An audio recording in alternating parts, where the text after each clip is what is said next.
सृष्टि के कण कण में विराजमान परमपिता परमेश्वर, विश्व की ऐतिहासिक आर्य समाज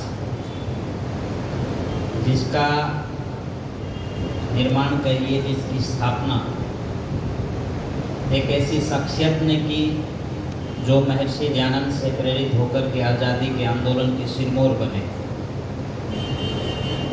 लाला लाजपत राय जी द्वारा स्थापित ये आर्य समाज नागौरी गेट हिसार और इसके साप्ताहिक कार्यक्रम में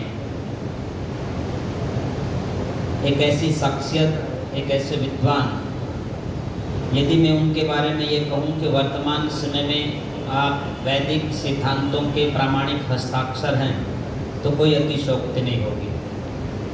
सौम्य स्वभाव है, सरल भाषा में अपनी बात को सामने वाले के दिल और दिमाग दोनों में उतारना जानते हैं।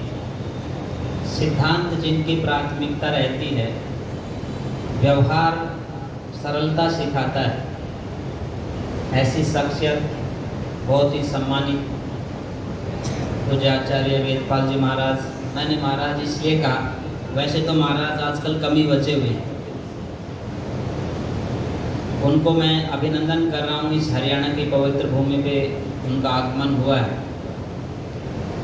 और मैं यदि गलती नहीं कर रहा हूँ तो 2-3 साल पहले 15 अगस्त का कार्यक्रम जब था, या 4 साल हो गए होंगे, जब भी आपसे इसी मंच पर हिसार में भेंट हुई।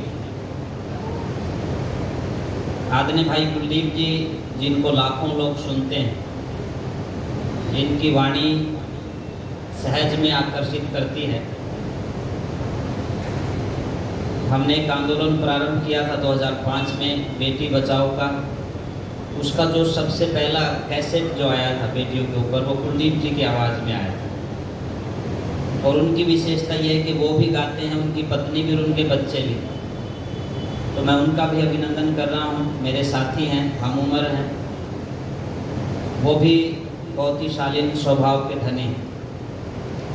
हमारे इस मंच पर जो मंच का बहुत सुंदर संचालन भी कर रहे हैं आर्य समाज के युवा विद्वान हैं, और ऐतिहासिक शिक्षा स्थल ब्रह्मा विद्यालय उसके आप संचालक हैं आदरणीय डॉक्टर प्रमोद जी, आदरणीय रामरख आर्य जी जो आर्य समाज के भजनोपदेशक हैं। 23 वर्ष पहले गोसाई खेड़ा एक गाँव है जींद के नज़दीक में, वहाँ पे पहली बार उनका कार्यक्रम सुनने का अवसर मिला था। तब उनकी आवाज़ बहुत अच्छी होती थी। बाद में वो भी किसी षड्यंत्र का शिकार हुए, किसी ने कुछ खिला दिया, आवाज़ तो जाती रही पर जज्बात नहीं गए। आज भी उनके मन मस्तिष्क में सिर्फ आर्य समाज बसता है। वो यहाँ उपस्थित है, उनको अभिनंदन कर रहा हूँ। यहीं हमारे इस आर्य समाज के धर्माचार्य आदरणीय आचार्य करमवीर जी, मेरे साथी और आर्य परिषद के राष्ट्रीय व्यायामाचार्य ब्रह्मचारी शहनसर पाल जी, मेरे सामने उपस्थित आचार्य देवदत्त जी जो हमारे हरियाणा के बहुत अच्छे विद्वान हैं, सभी गुरुकुलों में अपना निःशुल्क सहयोग उपलब्ध करवाते हैं। छोटे छोटे बच्चों में कैसे संस्कार आएँ, कैसे संस्कृत वो सीखें, कैसे संस्कृति उनमें बसे, वो प्रयास वो कर रहे हैं। उनको अभिनंदन कर रहा हूँ। इस आर्य समाज के अध्यक्ष और मेरे बहुत अनन्य साथी, जब मैं हरियाणा में आर्य परिषद का अध्यक्ष था तो आप मंत्री के पद पर थे, भाई देवेंद्र जी और चौधरी हरि सिंह सैनी जी के जो विचार थे, उन विचारों को वो आगे बढ़ा रहे हैं। बड़े स्वामी जी से कई बार हम बात करते थे, तब वो कहते थे आज से 40 साल पहले जब वो हिसार आते थे तो देवेंद्र जी आर्यवीर दल की शाखा में निक्कर पहन करके सबसे आगे खड़े होकर के व्यायाम करते दिखाई देते। तो आर्यवीर दल की पौध जो होती है, या आर्य परिषद की जो पौध है, वो यदि कहीं अधिकार में आकर के काम को आगे बढ़ाती है तो ये विशेष होती है। मैं उनका अभिनंदन कर रहा हूँ। हरियाणा में एक कहावत है कि विवाह में सबसे महत्वपूर्ण आदमी कौन है, यदि इसकी जांच करनी हो तो आपको घुड़चड्डी पे नाचने वालों को देखने की जरूरत नहीं है। घुड़चड्डी में सबसे पीछे कौन व्यक्ति है वो सबसे महत्वपूर्ण होता है। और ऐसे हमारे मंत्री जी आदरणीय मिगलानी जी हमेशा वहाँ सबसे पीछे खड़े हुए मिलते हैं। तो मैं चाहूँगा बच्चों से उनके लिए एक बार तालियां बजाकर अभिनंदन करें। हमारे हनुमान चौतरफा रक्षा के लिए भी, सुरक्षा के लिए भी, वैचारिक दृष्टि से भी मेरे अनन्य साथी आर्य परिषद के भी वो प्रदेश के अध्यक्ष हैं वर्तमान समय में, और यहाँ उपाध्यक्ष हैं भाई दलवीर आर्य जी, उनको भी मैं अभिनंदन कर रहा हूँ। आर्य समाज के कोषाध्यक्ष आदरणीय मलिक साहब, हमारी आर्य परिषद के जिले के अध्यक्ष भाई सत्यप्रकाश आर्य जी, जो गुरुकुल के भी भीड़वास के मंत्री हैं। मेरे साथी भाई हरि सिंह जी जो एमसी हैं यहाँ पे, उनका अभिनंदन कर रहा हूँ। भाई बलवंत जी, फतेहाबाद से पूरी टीम आई है, प्रधान जी भी हैं, मंत्री जी भी हैं, डॉक्टर साहब, आप सबका मैं अभिनंदन कर रहा हूँ। बहुत जाने पहचाने चेहरे हैं, गुलाब सिंह जी यहाँ बैठे हैं, भाई सुरेश जी यहाँ बैठे हैं, जो आर्यनगर गुरुकुल के हमारे ब्रह्मचारी आए हैं, जो आगे चल कर के विद्वान बनेंगे, उनका अभिनंदन। ग्रामीण क्षेत्रों से जो अधिकारीगण आए हैं आर्य समाज से, उनको अभिनंदन। हमारी बेटियों को और इनकी शिक्षकों को भी मैं अभिवादन कर रहा हूँ। 5 मिनट मैंने संबोधन में इसलिए लगाए ताकि ये जो मेरे आर्य समाज की धरोहर है, ये जो आर्य समाज के वर्तमान समय में कर्णधार हैं, इनके कंधों पे बहुत बड़ी जिम्मेदारी है।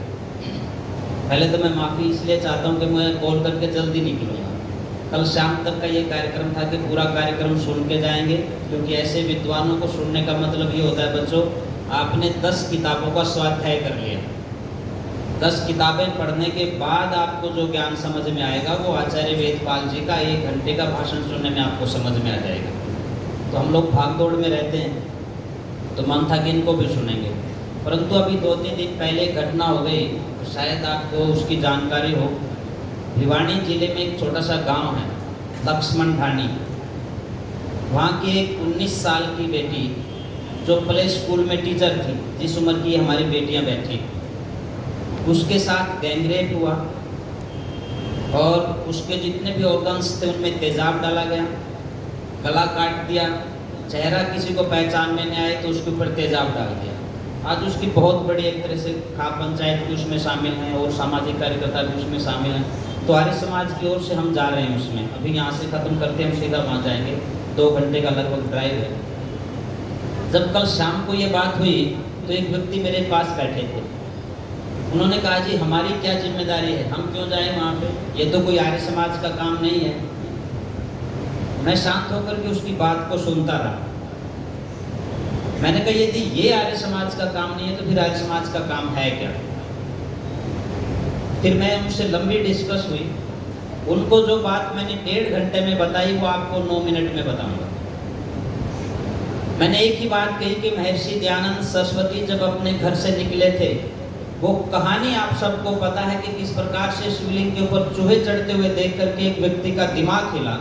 और मैं ये कह सकता हूँ वो सिर्फ ऋषि दयानंद का दिमाग नहीं हिला था, उस घटना ने पूरी दुनिया को हिलाने का काम किया था। और वो किस रूप में किया था, वहां से ऋषि दयानंद सच्चे शिव की खोज के लिए निकले थे। गुरु बिरजानंद जी का जिक्र किया अभी थोड़ी देर पहले आदरणीय डॉक्टर साहब ने, उनकी कुटिया में जाकर के उनके चरणों में बैठ करके एक व्यक्ति ने अपने जीवन के संकल्प को विस्तारित किया।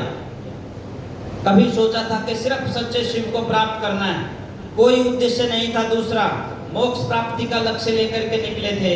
पर जब गुरु के चरणों में बैठ करके प्रेरणा मिली तो शायद कभी उन्होंने ये नहीं सोचा था जब घर छोड़ करके निकले थे कि इस देश के अंदर ऊंच और नीच की जो खाई है मुझे उसको खत्म करना है। इन छोटी छोटी बहनों की छोटी उम्र में शादी कर दी जाती है, बाल विवाह, मुझे उसका रोकने का काम करना है। इन बेटियों को दूसरे दर्जे का माना जाता है, मुझे इनको वही मान सम्मान और स्वाभिमान दिलवाना, ये कभी ऋषि दयानंद ने नहीं सोचा था। उन्होंने कभी ये भी नहीं सोचा था कि सती के नाम पर इनको जिंदा जला दिया जाएगा।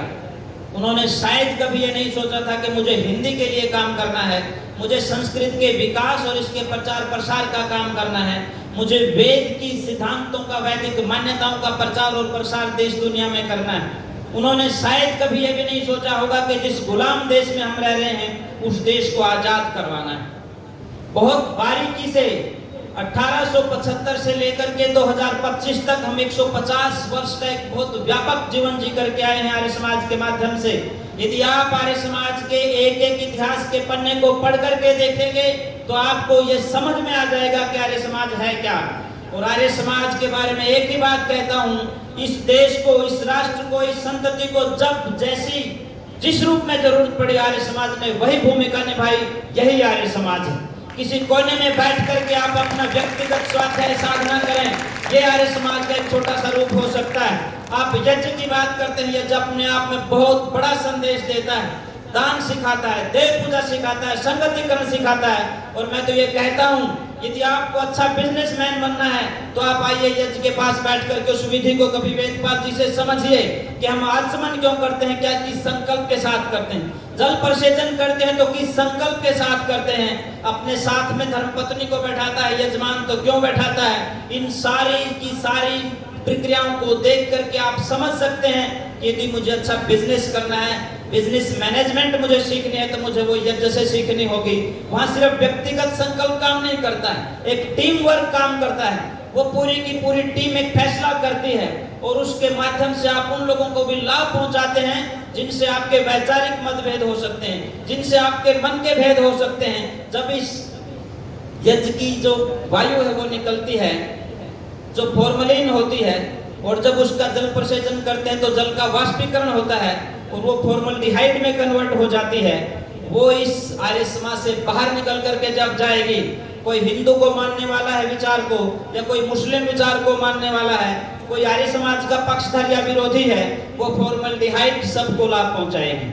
विज्ञान के छात्र ये बात जानते हैं, फॉर्मल्डिहाइड किस काम के लिए होती, कभी गूगल पे सर्च करके देखना। फॉर्मल्डिहाइड बैक्टीरिया को खत्म करने के लिए प्रयोग की जाती है जब ऑपरेशन थिएटर में डॉक्टर ऑपरेशन के लिए पहुंचता है। ये जो वैज्ञानिक प्रक्रिया है ये बिजनेस मैनेजमेंट सिखाती है। आध्यात्मिक उन्नति का साधन ये यज्ञ है। पर ये यज्ञ जैसा स्वामी समर्पानंद जी कहते हैं, ये तो एक नाटक है। महर्षि ध्यान ने 5 महायज्ञ लिखे हैं। ये है वो जो दिखता है, दूसरा कर्म से करना पड़ता है जो इस रूप में दिखाई नहीं देता है। मैं बात आपको ये समझाने का प्रयास कर रहा हूँ, आर्य समाज एक व्यापक विचार है। जिस व्यक्ति को आध्यात्म के नाम पर, समाज के नाम पर, शिक्षा के नाम पर, सहयोग सुरक्षा के नाम पर जब जब जरूरत पड़ी आज इस आर्य समाज ने अपनी भूमिका निभाई। देश की आजादी के आंदोलन की यदि हम बात करने लगे तो कभी आप सोरम जो खा पंचायतों का मुख्यालय उसका इतिहास पढ़ करके देखना, इतिहासकार लिखता है चंडी मंदिर पर बैठ करके गुरु विरजानंद जी, रानी लक्ष्मीबाई, तात्या टोपे, नाना फडणवीस, ये सब इस देश को आजाद करवाने की बात करते हैं। और वो कहते हैं कि आपसी झंझटों को छोड़िए, इकट्ठे होकर के चलते हैं, राजे रजवाड़ों को एकत्रित करके इस देश को आजाद करवाने की बात गुरु विरजानंद जी के मन मस्तिष्क में थी। उनके चरणों में बैठ करके पले बड़े महर्षि दयानंद सरस्वती जब अपनी गुरु की कुटिया से निकलते हैं तो 2 संकल्प लेकर के निकलते हैं कि आजीवन इस वेद का प्रचार मैं करूंगा और जब तक इस देश में ये अंग्रेज है मैं चैन से नहीं बैठूंगा। इस देश को आजाद करवाने के लिए अपने समय का पल पल में इसके लिए लगाऊंगा। और आपको जान करके ये भी आश्चर्य होगा कि ऋषि दयानंद वहां से आने के बाद दोबारा उस कुटिया में गुरु जी से मिलने के लिए नहीं गए। एक एक पल, एक एक क्षण और खून का कतरा इस राष्ट्र के लिए, इस देश की उन्नति और विकास के लिए उन्होंने लगाया। महर्षि दयानंद से प्रेरित होकर के स्वामी श्रद्धानंद, जिन्होंने 4 मार्च 1902 में लॉर्ड मैकाले की शिक्षा पद्धति को चैलेंज देने के लिए जो 1835 में आई थी, गुरुकुल कांगड़ी की स्थापना की।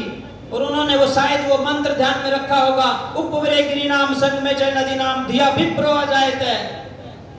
कंधराओं में और नदियों के किनारे विप्र पैदा होते हैं, बुद्धिजीवी पैदा होते हैं, तेजस्वी पैदा होते हैं, विद्वान पैदा होते हैं। विद्वानों के निर्माण के लिए उन्होंने गुरुकुल कांगड़ी की स्थापना की।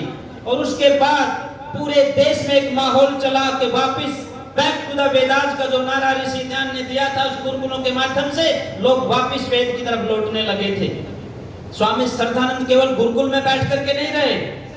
जब 1919 की 13 अप्रैल की जलियांवाला बाग हत्याकांड की जो घटना हुई, उसके बाद पूरी कांग्रेस सत्ते में थी, आजादी का आंदोलन ठंडे बस्ते में चला गया था।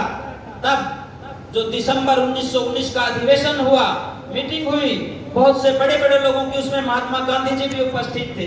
उनके सामने जब यह प्रस्ताव आया कि पंजाब में आंदोलन उठ नहीं सकता दोबारा, अब क्या किया जाए, तब महात्मा गांधी जी कहते हैं गुरुकुल कांगड़ी के संस्थापक स्वामी श्रद्धानंद यदि इस बात को स्वीकार कर लें तो यह आंदोलन दोबारा से खड़ा हो सकता है।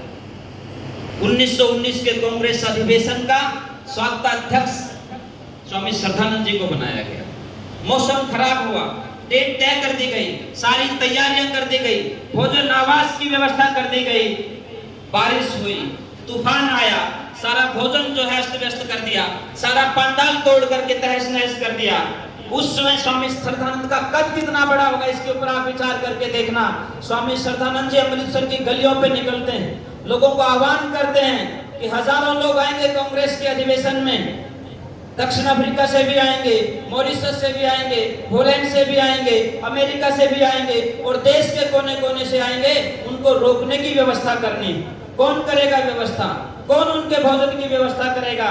स्वामी श्रद्धानंद कहते हैं मैं समर्थ हूं, मैंने जो व्यवस्था की थी वो कर चुका, मैं दोबारा से वो व्यवस्था नहीं कर सकता। लोगों को आह्वान किया कि बस स्टैंड पर जाइए, रेलवे स्टेशन पर जाइए और जो भी व्यक्ति कांग्रेस अधिवेशन में शामिल होने के लिए आए उसको पहले अपने घर में लेकर के जाना है, उसको भोजन करवाना है, उसके बाद आपको कार्यक्रम स्थल पर छोड़ करके जाना है। इतिहास साक्षी है इस बात का। अमृतसर की गलियों के अंदर एक एक कार्यकर्ता, चाहे कोई आर्य समाज का समर्थक था चाहे नहीं था, स्वामी श्रद्धानंद जी के आह्वान पर उस कांग्रेस अधिवेशन को सफल बनाने के लिए निकलता है।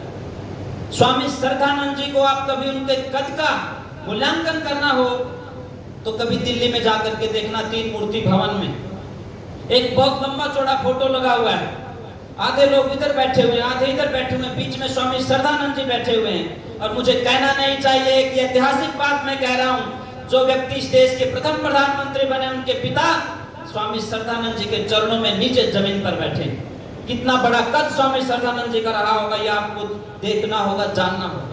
उस व्यक्ति ने दोनों भूमिका निभाई, वेद का प्रचार प्रसार भी, ऋषि ध्यान का वो वाक्य वैकृदा वेदास उसको मूर्त रूप देने के लिए गुरुकुल की स्थापना भी, और मेरे गुरु का वो संकल्प के देश को आजाद करवाना है, उसके लिए आजादी का आंदोलन भी। आगे बढ़िए, श्याम जी कृष्ण वर्मा जो संस्कृत के विद्वान थे, आचार्य वेदपाल जी की तरह से, डॉक्टर साहब की तरह से, उनको लंदन भेजा। उन्होंने लंदन जाकर के इंडिया हाउस की स्थापना की, जहां पर भारत से जितने भी क्रांतिकारी बाहर रहते थे, आजादी के आंदोलन की लड़ाई लड़ते थे, उन सब का आश्रय स्थल था। अभी मुश्किल से 1-1.5 साल पहले वहां की फाइलें मिले, वहां के रजिस्टर के ऊपर दादा भाई नौरोजी जैसे लोगों के हस्ताक्षर हैं जो आर्य समाज के साप्ताहिक सत्संग में शामिल होने के लिए जाते थे। आजादी के किसी भी पन्ने को उलट करके देखोगे, हर दूसरी तीसरी लाइन के अंदर आर्य समाज, ऋषि ध्यान और उनके कार्यकर्ता आपको दिखाई देंगे। हम लाला लाजपत राय जी की बात कर रहे हैं, चाचा अजीत सिंह जो शहीद आजम भगत सिंह जी के चाचा थे, 14 अगस्त का दिन, 14 अगस्त 1947, आप उस घटना को सुनकर के आपके हृदय को चोट लगे या पसीज जाए हृदय के, कैसे कठोर ये लोग थे। बहुत लंबा समय आजीवन काला पानी जिसको कहते थे, अंडमान निकोबार की जेल में उनको भेजा गया, उनको वहां टीबी हुई और ठीक करने के लिए उनको डलहौजी लेकर के आया गया। उनकी पत्नी को कहा कि आप उनसे मिल सकते हैं। बहुत लंबे समय 30-35 साल के बाद पत्नी उनको देख रही थी, पत्नी ने पहचानने से मना कर दिया कि ये नहीं हो सकते अजीत सिंह, कंकाल सिर्फ बचा हुआ था। और उस व्यक्ति के अरमान देखिए, जो व्यक्ति जिंदगी और मौत से लड़ रहा है, 30-35 साल आजीवन कारावास काट करके आया है, उसके कानों में जब ये बात पहुंची कि 15 अगस्त को, 14 अगस्त की रात जब खत्म होगी, 15 अगस्त की सुबह जब प्रारंभ होगी, तो यूनियन जैक को उतार करके तिरंगे झंडे को चढ़ाया जाएगा। 12 घंटे का समय उस व्यक्ति के पास है कि मैं आजादी देखना चाहता हूं, मेरी 4 पीढ़ियां इस देश की आजादी के लिए खपी। परंतु विधाता का विधान देखिए, 14 अगस्त की रात को वो व्यक्ति जिंदगी और मौत से लड़ता हुआ मौत से हार जाता है। जिसकी 4 पीढ़ियां आजादी के आंदोलन में खप गई, वो आजादी का सूरज नहीं देख पाया। शहीद आजम भगत सिंह का पूरा परिवार आर्य समाज से प्रेरित था, उसकी सारी घटनाएं आपको याद है। लाला लाजपत राय और चाचा अजीत सिंह जी ने एक नारा दिया, उसमें पगड़ी संभाल जट्टा पगड़ी संभाल है, और वो नारा था जब अंग्रेज 3 कृषि के काले कानून लेकर के आए, उनके खिलाफ ये दोनों के दोनों नेता निकले पंजाब की भूमि पर और लोगों को जाकर के कहा कि ये पगड़ी का सवाल, अब उठना पड़ेगा, जागना पड़ेगा, आंदोलन करना पड़ेगा। और पहली बार ऐसा हुआ, अंग्रेजों के राज में अंग्रेज बिना किसी मुकदमा चलाए किसी व्यक्ति को कोई सजा नहीं देते थे, लेकिन पहली बार चाचा अजीत सिंह और लाला लाजपत राय जो इस आर्य समाज के संस्थापक भी हैं, उनके ऊपर बिना कोई अभियोग चलाए, बिना मुकदमा चलाए 6 महीने की कठोर कारावास की सजा दी। मैं एक अंग्रेजी की पुस्तक पढ़ रहा था, अनरेस्ट इन इंडिया, वैलेंटाइन सिरोल नाम का एक अंग्रेजी लेखक लिखता है, उसके पेज नंबर 5 पे लाइन नंबर 7 में कभी पढ़ना आपको मौका लगे तो, वो कहता है कि जहां जहां मैं आर्य समाज के ऐसे लोग देखता हूं, ऐसे का मतलब लाला लाजपत राय, चाचा अजीत सिंह कि जहां मैं ऐसे लोग देखता हूं, ये बात तो धर्म कर्म की करते हैं, लेकिन इनके हर एजेंडे में अंग्रेजों की खिलाफत होती है। ये आजादी की बात करते हैं, ये कहते हैं कि जब तक अंग्रेज 7 समुद्र पार नहीं चला जाएगा हम चैन से नहीं बैठेंगे। जहां मैं इन लोगों को देखता हूं, अंग्रेजों के खिलाफ बगावत दिखाई देती है। एक अंग्रेजी लेखक जब ये लिखता है तो मैं महसूस कर सकता हूं कि कहीं इससे भी ज्यादा रोल ऋषि दयानंद और उनके अनुयायियों का इस देश की आजादी के आंदोलन को सफल बनाने में रहा। इस देश को जब जैसी जरूरत पड़ी सारे समाज ने भूमिका निभाई। इन महिलाओं को पढ़ने का अधिकार नहीं था। राजस्थान के स्थानीय कवि कह देते थे, गाड़ी को टांटरो नारी को, गाड़ी को फांचरो नारी को टाटरो, जितनो फोड़ो इतनो ही थोड़ो। इन महिलाओं के टाटर पर तो जितनी चुप्पल जूती मारोगे तब ये काम करेंगी। तब ऋषि ध्यान ने कहा था कि बिल्कुल नहीं, इनको भी बराबरी का अधिकार है। यहाँ पर शूद्रों को पढ़ने का अधिकार नहीं था। तब ऋषि ध्यान ने कहा कि यथे मां वाचम कल्याणी मां बधाने जने पे, इस वेद के पवित्र मंत्र को बोलने का अधिकार सबको है, चाहे कोई महिला है, चाहे कोई पुरुष है, चाहे कोई दलित के घर में पैदा हुआ है, चाहे कोई क्षत्रिय के घर में पैदा हुआ है, सबको जो है अधिकार है वेद के मंत्र पढ़ने का भी, सुनने का भी। इस माँ को पढ़ाई का सबसे पहला अधिकार है। माता निर्माता भवती जिसको कहा जाता है, वो माँ निर्माण कैसे करेगी जो खुद अनपढ़ होगी, जो वेद के ज्ञान से रहित होगी, वो इन बच्चों का निर्माण कैसे करेगी? इसलिए इनको वेद की विदुषी होना है। ऋषि ध्यान ने जब ये बात कही तो सनातन धर्म सभा के लोगों ने कहा, कभी गुजरात का इतिहास पढ़ करके देखना, वो कहते हैं जो बेटियों को पढ़ाने की बात करते हैं वो खाना बदोश लोग होते हैं। ऋषि ध्यान ने कितनी यातनाएं सह करके इन बेटियों के हक और अधिकार की लड़ाई लड़ी। आज यदि मेरे इस हरियाणा में जो वीरों की भूमि मानी जाती है, जहां 20 कोस दूर का कोई साथी विवाह शादी में कहीं जाता है, वहां जाकर के एक बात पूछता है कि मेरे गांव की कोई बेटी तो आपके गांव में नहीं है, मेरे गोत्र की कोई बेटी आपके गांव में तो नहीं है, मेरे गांव की कोई भांजी आपके गांव में तो नहीं है, और यदि मिल जाती है तो उसको 150 रुपए दे करके आता है। आज उस हरियाणा की हालत यह है कि 19 साल की बेटी के साथ ये दरिंदगी होती है कि उसके शरीर के इंटरनल पार्ट्स के ऊपर तेजाब डाल करके उसको सुहा कर दिया जाता है, और ये समाज नहीं बोलता, ये सरकार नहीं बोलती। आज आवश्यकता आर्य समाज को और ज्यादा मजबूत करने की है।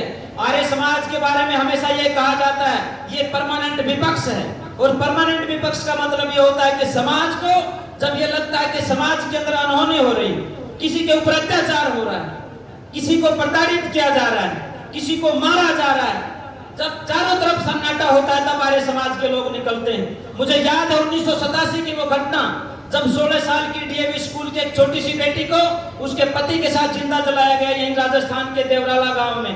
तब आर्य समाज के 100 सन्यासी, स्वामी अग्निवेश जी, इंद्रवेश जी, आर्यवेश जी, चंद्रवेश जी और ये सब लोग निकले दिल्ली से पैदल। इनके ऊपर हमले हुए, इनकी नाक काटने के लिए तलवारें इनके ऊपर चलाई गई, और जब बांडी नदी के किनारे ये लोग पहुंचे, इनके ऊपर हमले हुए, तो कोर्ट ने आदेश किया कि इनकी सुरक्षा होनी चाहिए।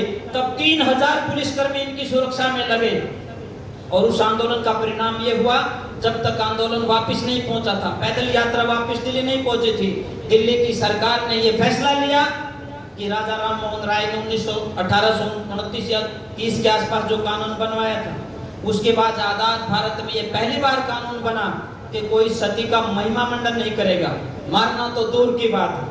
ये आर्य समाज की बदौलत हुआ। आज आर्य समाज की आवश्यकता और ज्यादा है। मैं बहुत खुश हुआ, एक हमारे विद्यालय की एक जो अध्यापिका थी, उसने ऋषि ध्यान का गीत गाया। इन बहनों को तो ऋषि ध्यान के गीत सबसे ज्यादा गाने चाहिए, क्योंकि जब आपको कोई नहीं पूछता था तब ऋषि ध्यान ने आपके हक अधिकारों की लड़ाई लड़ी। कहने के लिए बहुत कुछ है, मैं ज्यादा नहीं कहता हूँ, पर इतना ही कहता हूँ कि आज जिस रूप में आर्य समाज की आवश्यकता इस समाज को है, उसकी भूमिका आप लोगों को निभानी है। हम वेद के प्रचार प्रसार की बात है, हमारे जो विद्वान हैं उस काम में बखूबी लगे हुए हैं, संस्कृति की रक्षा के लिए लगे हुए हैं, संस्कृति की रक्षा के लिए लगे हुए हैं, संतति की रक्षा के लिए लगे हुए हैं। यदि आप चाहते हैं कि आपके बच्चे नशे से दूर रहें तो उन्हें आर्य समाज के प्रांगण में लेकर के आइए। यदि आप ये चाहते हैं कि मेरे बच्चे बड़े होकर के मेरी सेवा करें तो उनको आर्य विद्यालय आर्य परिषद की दैनिक शाखाओं में भेजिए।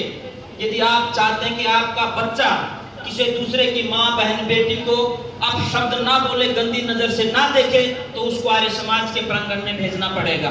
अभी 9 अगस्त को मैं छपरोली, एक कस्बा है उत्तर प्रदेश में, जहां से चौधरी चरण सिंह जी चुनाव लड़ते थे, वहाँ के एक स्कूल में था, लगभग 1500-2000 हमारी बेटियों का एक विद्यालय था। मैंने कहा 9 अगस्त का दिन रक्षाबंधन का दिन था, याद है सबको। मैंने कहा बेटियों एक ही संकल्प आपको करवाना है, अपना भाई जब आपकी तरफ कलाई करेगा आपको राखी बांधनी है, राखी को साइड में रख करके उसका हाथ पकड़ करके एक बात कहना कि भाई तू इस घर से बाहर जब कदम रखता है तुझे बहुत सी महिलाएं मिलती हैं, उनको महिलाओं की दृष्टि से नहीं देखना है, जो बराबर की उम्र है उसको बहन की दृष्टि से देखना है, जो उम्र में बड़ी है उसको माँ की दृष्टि से देखना है, और जो छोटी है उसको बेटी की दृष्टि से देखना है। उससे ये संकल्प लेना कि तू राखी का कुछ सगुन मुझे देना चाहता है तो एक ही सगुन मुझे देना कि जब तू किसी बेटी के पास खड़ा हो, किसी बहन के पास खड़ा हो, तो उसका आत्मविश्वास बढ़ जाए कि जब तक मेरा ये भाई, मेरे गांव का ये नौजवान मेरे पास खड़ा है, कोई मेरी इज्जत आबरू या मेरे मान सम्मान को छू नहीं सकता है। जिस दिन हमारी ये बहनें अपने भाइयों से ये संकल्प करवा करके राखी बांधेंगी कि मैं अकेली तेरी बहन नहीं हूँ, इस संसार में, इस समाज में जितनी बहनें तुझे दिखाई देती हैं वो तेरे मेरे से भी ज्यादा बड़ी और अच्छी सम्मानित बहनें होने चाहिए। ये संकल्प जब हम बहनें, हमारी माताएं अपने बेटों से, भाइयों से करवाएंगी तब ये समाज सुरक्षित दिखाई देगा। जिस हैवानियत का शिकार बहन मनीषा हुई है, वो मनीषा किसी कुत्ते बिल्ली की शिकार नहीं हुई, किसी गधे घोड़े कच्छर की शिकार नहीं हुई, किसी शेर चीते की शिकार नहीं हुई। इस 2 पैरों वाले, जो आचार्य जी ने उस दिन प्रसंगवश कहा था कि 2 पैरों वालों की सुरक्षा करनी है, ये 2 पैरों में जो हैवानियत अपने दिमाग में लिए जो पशु घूम रहे हैं, ये उसकी वजह से हुई है। और मुझे विश्वास है ये आर्य समाज की बेटियां और ये भावी विद्वान निश्चित तौर पे इस जिम्मेदारी को अपने कंधों पर लेंगे। आपने मेरी बातों को सुना, मैंने कुछ गलत कहा उसके लिए मैं क्षमा चाहता हूँ। जिसको ये बातें लगी हों कि ये करनी चाहिए, अपने स्तर पर हमें इस काम को करना है। ऋषि ध्यान का एक एक सिपाही 150वें वर्ष के ऊपर ये संकल्प ले कि हमें ऋषि ध्यान के सिद्धांतों का प्रचार करना है, वेद की मान्यताओं का प्रचार करना है। जब सब मिलकर के प्रचार करेंगे तो चारों तरफ से एक ही आवाज आएगी, जो बोले सो अब है, वैदिक धर्म की। बहुत बहुत धन्यवाद।